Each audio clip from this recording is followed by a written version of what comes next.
I'm joined now by columnist James Causey and reporter Ashley Luthern. Both of them have been doing some work looking at the year anniversary of the violent unrest in Sherman Park from last August. Ashley, what are you hearing from people as they look back at the last year? I think a lot of people are taking stock of investments that were promised and some that did come through in the community, whether it's relating to housing or youth development.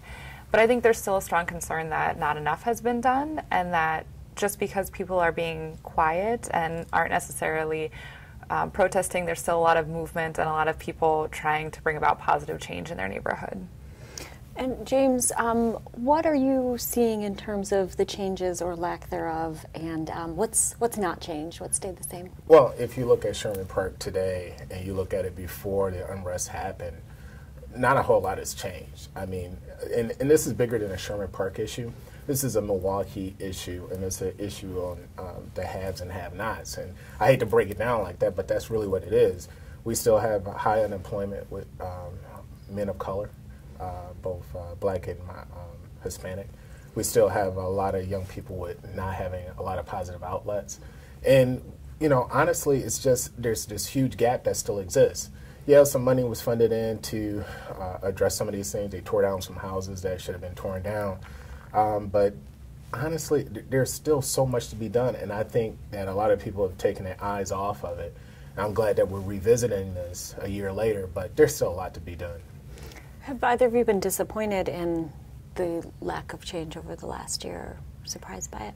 Well, I think when you take a step back and look at the other anniversary that we're marking this month, the anniversary of the open housing marches and the riot that immediately preceded them, you really get the sense that these same conversations and these same issues have been going on unaddressed and unabated for decades. And maybe we've been able to make a little bit of headway in some areas, and there are obviously people on the ground doing work every single day to make the community better. But there are these entrenched bigger issues that need to be addressed, and we haven't figured out a way to do that effectively. And that's the 50-year anniversary of the open housing marches in Milwaukee. And both of you have been talking to some of the original marchers. Has anything struck you about what you heard from young people in Sherman Park today versus the marchers 50 years ago? Well, honestly, I mean, some of the marchers that we both talked to them, they still said exactly what Ashley said, that things are still the same. And the change has been so slow. And they're wondering, you know, where's the outrage with this? And I'm wondering if the leaders here have the will or a way to try to change things. I have very little confidence in them changing what's going on right now. So if it wasn't for a lot of the nonprofits, and I have to give them a lot of applause, if it wasn't for the nonprofits and the people working at the grassroots level, it would be really, really bad. But Ashley pointed out a young man who's, you know, giving out free food.